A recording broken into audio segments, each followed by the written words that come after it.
Oi, gente, tudo bem? Meu nome é Giovana Failache, eu sou mestre em Direito Político e Econômico pela Universidade Presbiteriana Mackenzie, onde atualmente eu estou fazendo meu doutorado também em Direito Político e Econômico. Eu tenho 25 anos, comecei na vida acadêmica bem nova e eu decidi fazer esse vídeo exatamente para trazer um pouco dessa minha experiência e porque várias pessoas me perguntam como que é entrar no Mackenzie, como que é a vida acadêmica, como que é o mestrado, doutorado, então eu vim aqui para trazer um pouquinho da minha experiência, compartilhar um pouco do que eu sei, quem sabe ajudar aí quem tá no momento de decisão da carreira, não sabe se quer o mestrado, se quer doutorado, se quer fazer alguma outra coisa da vida, que a gente sabe que em todos os momentos a gente tem dúvidas, é normal, principalmente quando a gente acabou de se formar, a gente não sabe qual área a gente quer seguir, qual carreira a gente quer seguir, então eu vim trazer um pouquinho disso aí para vocês.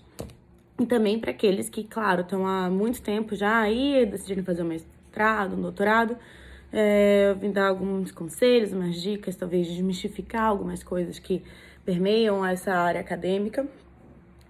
Basicamente, vou contar um pouquinho para vocês sobre mim. Eu me formei com 22 anos e eu já emendei direto pro mestrado, então eu entrei no mestrado com 22 também. Me formei em 2020 no mestrado e atualmente eu faço doutorado em Direito Político e Econômico. Também praticamente emendei, tive uma diferença de 6 meses aí do mestrado e doutorado.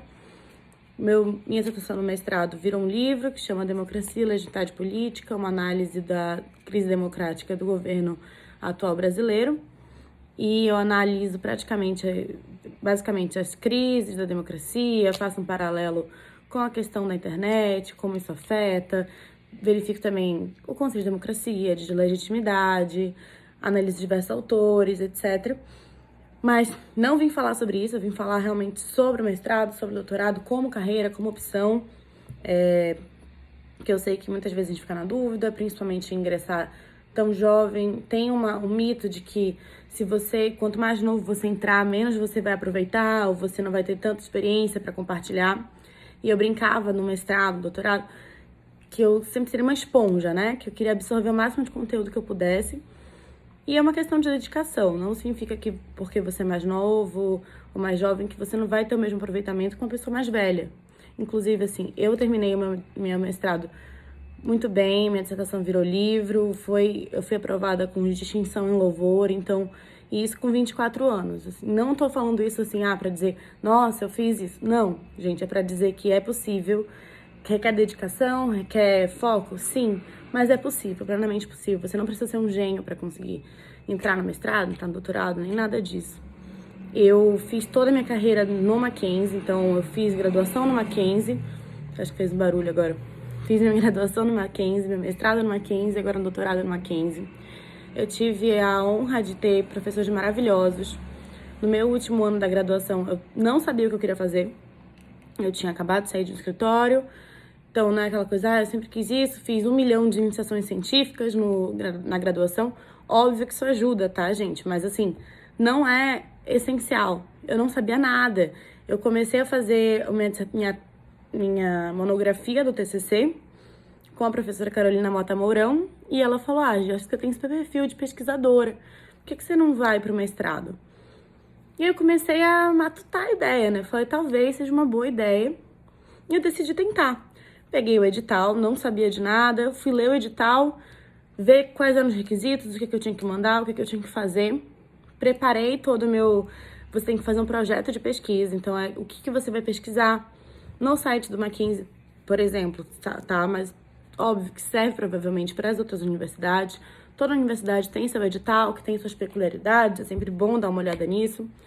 E aí montei meu projeto de pesquisa e comecei a ler os livros da bibliografia básica. Que assim, no Mackenzie você tem 5 ou 6 livros que você tem que ler para fazer a prova. E aí eu fui lendo, eu lembro que faltavam 10 dias para a prova. Eu fui lendo, sabe, aquela leitura dinâmica, lendo 50 páginas por dia, para tentar conseguir entender mais ou menos a ideia de cada livro e conseguir fazer a prova. Na prova, eles de fato pedem a bibliografia, então, assim, fiquem atentos. Agora, no cenário de pandemia, tá tudo bastante diferente. Não tem mais a prova escrita, é só uma entrevista, só que na entrevista eles vão te perguntar a bibliografia e provavelmente vão relacionar com o seu projeto de pesquisa. que é exatamente esse projeto que você tem que montar, dizendo o que você vai pesquisar, o que você vai fazer, o que você pretende estudar. Precisa ser definitivo? Não precisa. Tipo assim, eu fiz com base em algo... Eu fiz com um tema da minha monografia do TCC na época. E eu alterei totalmente e acabou virando a minha dissertação do mestrado.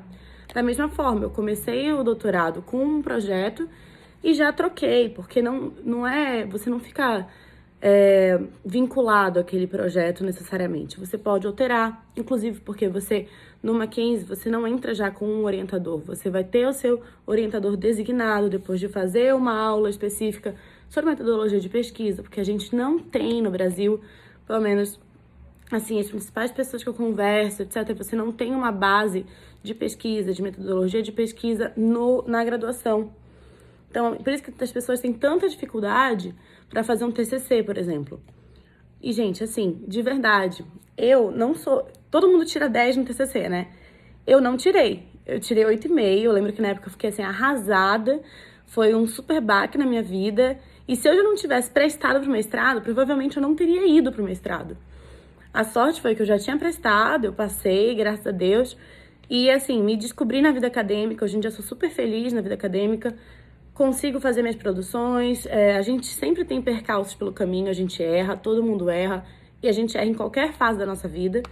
E, assim, é normal dúvidas, é normal ter questionamentos.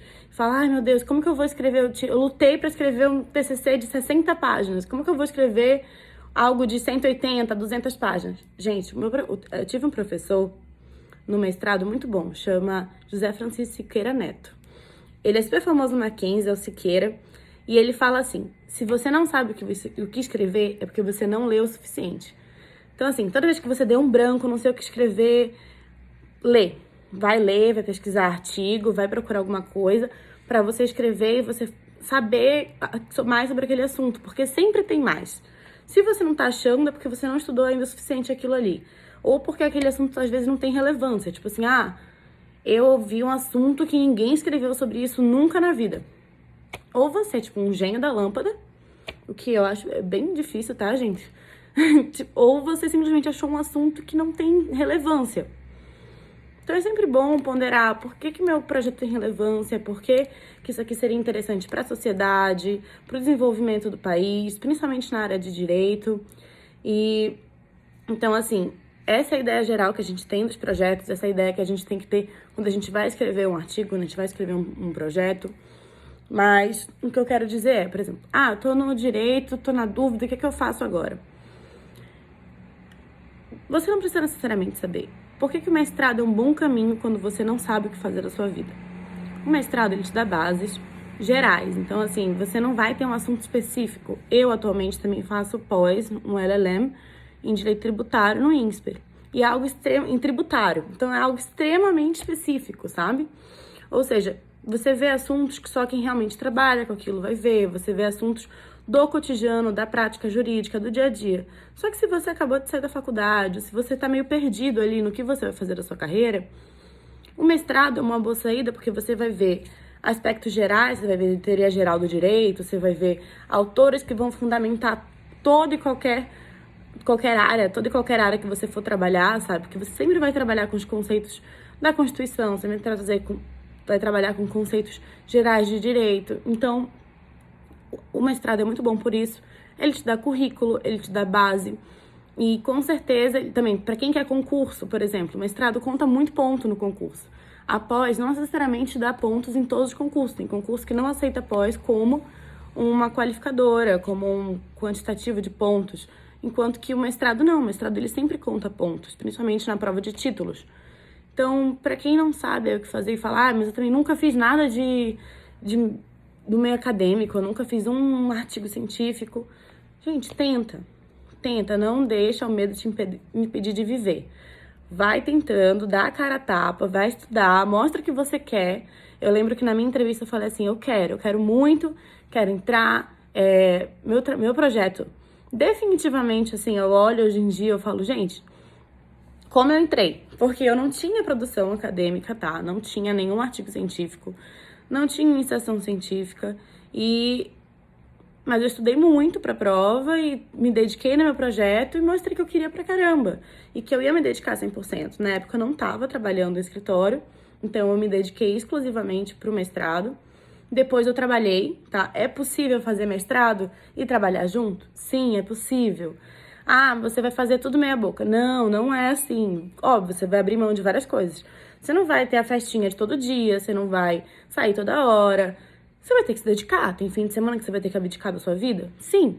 Mas vai dar certo? Vai. Então, eu acho que é uma questão de organização, uma questão de dedicação também. E de, claro, conseguir conciliar tudo. Mas é possível, não achem assim, eu tô no escritório, eu não vou conseguir fazer um mestrado, eu não vou conseguir fazer um doutorado. Óbvio que a gente sabe que escritório às vezes suga a gente, mas a gente também tem que pensar no que a gente quer pra gente, tá? Por exemplo, um mestrado, um doutorado, uma pós, eles vão acrescentar pro seu currículo. E eles vão te ajudar a construir um conhecimento técnico muito bom. Então, é muito importante você saber priorizar o que você quer priorizar na sua vida e priorizar também a sua formação. Sempre vão ter lugares que, tipo, você vai conseguir se desenvolver, que você vai conseguir, ao mesmo tempo que você trabalha, se desenvolver academicamente, tecnicamente. E tem lugares que simplesmente você vai ser escravizado e você não vai conseguir fazer nada. Então, é uma questão também de, vamos ver se eu consigo um trabalho que às vezes me ajude, que me incentive, que queira que eu cresça junto. Isso é muito importante, achar um lugar que te incentive a crescer também. Porque o que acontece? Às vezes a gente acha, eu vou deixar pra fazer um mestrado, um doutorado quando eu tiver 50 anos. Qual que é o problema da gente deixar pra depois? A gente perde o ritmo. Então, assim, eu lembro que quando eu entrei no mestrado, eu achei super tranquilo. Por quê? Porque eu tinha acabado de sair da faculdade. Na faculdade, eu estudava 5 dias na semana, 5 horas por dia. Então, assim, quando eu fui pro mestrado, o mestrado são 3, 4 dias na semana, 3 horas por dia. Achei tranquilo. E assim, é só durante um ano, tá, gente? O primeiro ano do mestrado e doutorado é quando você faz as aulas e quando você tem que matar os créditos. O que são os créditos? Os créditos são, por exemplo, publicações acadêmicas, são eventos, congressos, participação, palestras. São coisas que você vai participando e você tem que ter pontos. E assim, meu Deus, são muitos créditos, eu nunca vou conseguir fazer isso. Gente, se você não conseguir fazer os créditos, você não fez um bom mestrado, não fez um bom doutorado, porque os créditos são basicamente o mínimo que você tem que fazer ali na vida acadêmica para conseguir, sabe, construir sua história, construir seu caminho. Então, por exemplo, se eu não me engano, o mestrado pede 8 créditos. 8 créditos é como? Eu publiquei um capítulo de um livro, você já tem 3 pontos. Aí depois, publiquei numa revista B2. O CAPES tem várias qualificações, né? Então, o CAPES, a CAPES, gente, assim, não vou ficar entrando nesses méritos de pequenos detalhes, tá? Então, por favor, desconsiderem se eu falar alguma coisa, eu estou gravando direto, então, enfim, é isso. Qualquer coisa, depois a gente se renova, a gente conversa, fala, Gil, você falou alguma coisa errada. Ok, desculpa, desde já. Mas o qualis, a qualificação que você tem em cada artigo. Então, você tem artigo de A1 a C. C não pontua. A1 pontua, 7 pontos. Aí, se você consegue publicar num artigo no A1, você já consegue 7 pontos para o seu mestrado e para sua vida profissional também, porque você não quer ser um mestre ou um doutor sem publicação, sem nada, sem produção científica realmente. Você precisa disso para a sua carreira e também para você se desenvolver nas matérias. Às vezes você pega um assunto que você acha interessante e você quer estudar mais, quer falar sobre ele. Vai escrever um artigo. Um artigo tem uma média de 15, 20 páginas, você consegue analisar bem o assunto, você consegue ter uma visão geral e você consegue pesquisar sobre ele e começar ali a caminhar para entender realmente do que você está falando. Então, voltando, é possível conciliar? Sim, é possível conciliar. Requer dedicação, requer organização, com certeza. Eu trabalhei no meu mestrado e escrevi a dissertação, eu trabalhava na PwC e eu tinha muito apoio também de todos os meus chefes, todo mundo que eu trabalhei. Depois trabalhei em escritório também, tive apoio, isso já no doutorado, consegui, eu tava trabalhando no escritório, no doutorado e mais na pós. Ai, Giovana, o que você fazia? Você não dormia? Você não... Não, gente, eu dividia bastante meu dia nas coisas que eu tinha que fazer. E assim, abria mão de muitas coisas e de muitas... Por exemplo, aquela série, você não vai estar atualizando nas séries do Netflix. É isso, mas assim, você consegue ter um tempo pra você, você consegue também lidar. E como eu falei, são dias. Então, por exemplo, o doutorado, você tem que fazer só 5 matérias. Se você tem que matar as 5 matérias no primeiro ano, e mais, são 18 pontos para o doutorado, 18 pontos de produção bibliográfica, de produção científica, de participação em palestras, congressos. E como eu falei para vocês, é natural.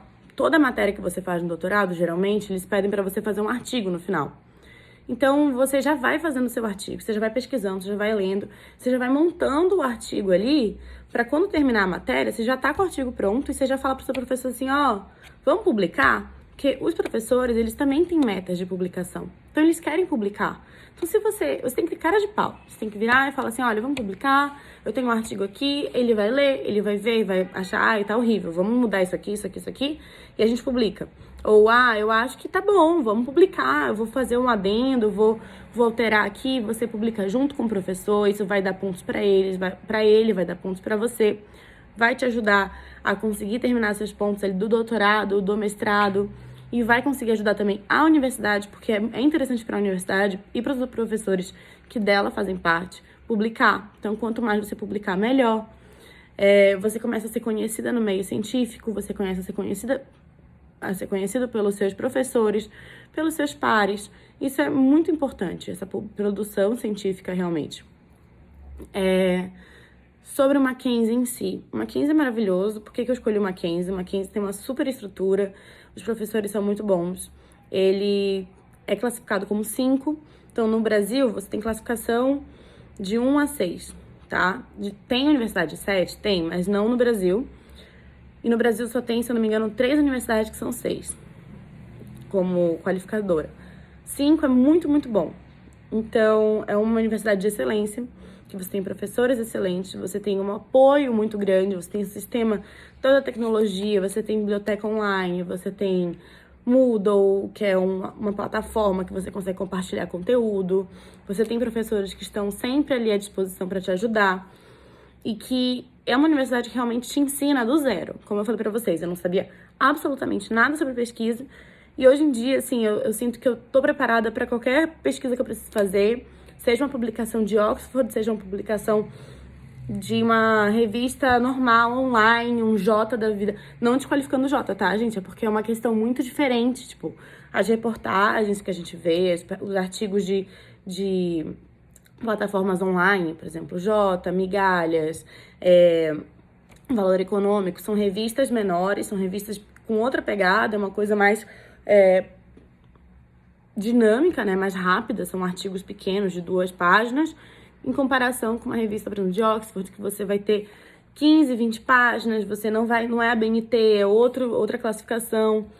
Então, assim, regra de ABNT, você vai acreditar, juro pra vocês, é algo natural, vai fluir.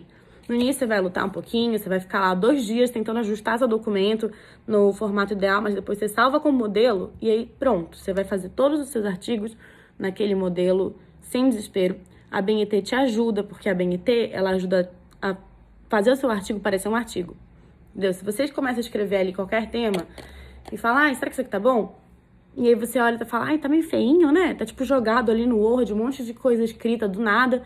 Sei lá o que eu escrevi aqui. Quando você coloca na BNT, você fala, nossa, tá parecendo um artigo agora, talvez dê pra lançar. Então a BNT é sua amiga, referência bibliográfica te ajuda. Uma coisa que é muito, muito importante. Tudo que você fizer, você se fundamenta em alguém. Você fundamenta no autor, você fundamenta no pesquisador. Por quê? Uma coisa que a vida acadêmica me deu e que eu vejo que é muito importante, principalmente para todo mundo do direito, que a gente sabe que no direito as pessoas têm um conflito de egos, tem uma questão ali de vaidade, e a vida acadêmica ela te mostra que você não é ninguém, tá? Então, assim, porque eu tenho, sei lá, um pós-doc na USP, digamos. Cara, Você vai ver um professor com, sei lá, 3 pós-docs na França, né, na Itália ou em Oxford da vida, e a pessoa é a pessoa mais humilde do mundo, porque a gente parte do pressuposto de que todo mundo tá aqui para aprender. Não existe assim, porque eu sou melhor que o outro. Não é isso. Você tá aqui para compartilhar as suas experiências com as outras pessoas, e as outras pessoas estão aqui para compartilhar as experiências delas com você. Então, é uma troca. A vida acadêmica é uma troca. Você não tá nela por vaidade, você não tá nela pra, incrementar seu currículo. Você tá nela pra aprender e pra ajudar outros a aprenderem também, a produzir conhecimento. O que você quer fazer da sua vida? Você quer passar esse conhecimento? Você quer ser conhecido? Quer ter fama? Então, a vida acadêmica ela é muito legal porque ela corta todas essas questões de doutor, doutora. Não, todo mundo aqui é pesquisador, todo mundo aqui quer saber quer aprender mais, quer estudar um assunto, quer pesquisar e quer trocar informações. Então, assim, o que você faz quando você escreve um artigo? Você parte do pressuposto de que você não sabe nada e que, assim, se você escreveu aquilo, é porque alguém já escreveu sobre aquilo e essa pessoa já fez uma pesquisa com base naquilo.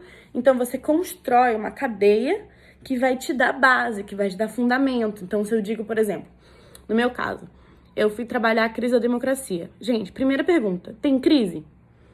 Tem. Mas por que tem crise? Quais são os parâmetros que eu usei para medir se tem crise, se não tem crise? Sou eu, Giovana, que estou dizendo que tem crise? Não. Eu vou pegar um parâmetro de algum autor, uma pessoa que tenha conhecimento, que tenha propriedade para falar sobre aquilo, vou me apoiar nele, vou analisar com base em outros autores para poder determinar aquilo ali. E outra coisa, gente, pesquisa acadêmica não é política, não é algo polarizado. Você é um pesquisador, ou seja, você tem que se manter neutro. Você vai mostrar dados, você vai apresentar o problema, mas você não vai emitir um juízo de valor sobre aquilo. Você não vai dar sua opinião, falar, eu acho que tá errado isso aí. Eu acho que eu não gosto aí não, isso daí pra mim nada a ver. Não, não é isso. Você vai falar, olha, os dados são A, B e C, com base nisso aqui a gente pode extrair X, e é isso. Então, se você quer fazer, escrever artigos políticos, ou se você quer falar sobre economia, sua visão da economia, você tem sua opinião, ok. Fundamente sua opinião, vá pesquisar, mostre as outras opiniões e transforme numa coisa acadêmica. Mas assim, meu conselho, não faça nada que seja das suas paixões. Nada que você é louco por, entendeu? Por exemplo, eu amo os animais. Se eu fosse escrever sobre os animais, é óbvio que eu só ia conseguir olhar para um lado extremamente protecionista. E não é essa a intenção da pesquisa acadêmica. A pesquisa acadêmica é trazer dados, é trazer coisas que possam realmente construir uma ideia, construir uma pesquisa, fontes, uma fonte de pesquisa e não uma opinião. Porque opinião a gente não consegue usar. A gente não usa opinião de fulano, ciclano, beltrano. Isso daí é mais coisa de reportagem, de revistas. A gente tem que ser imparcial. E, enfim, eu espero ter ajudado um pouquinho, trazer um pouquinho da pesquisa acadêmica, falar um pouco sobre o assunto. Espero ter esclarecido dúvidas. Eu deixo aqui meu e-mail. Não sei se eu consigo colocar, nunca fiz um vídeo, então vou tentar colocar na descrição do vídeo o meu e-mail. Quem quiser mandar mensagem, saber mais sobre o mundo acadêmico, saber mais sobre mestrado, sobre doutorado, sobre pesquisa acadêmica, tiver dúvidas, como montar meu projeto, eu não sei como escolher um orientador, não sei como escolher uma linha de pesquisa. Tudo isso, quem quiser falar comigo, eu tô aqui, eu fico à disposição. E é isso, eu espero que tenha aproveitado, espero que eu tenha ajudado de alguma forma. E boa sorte para todo mundo!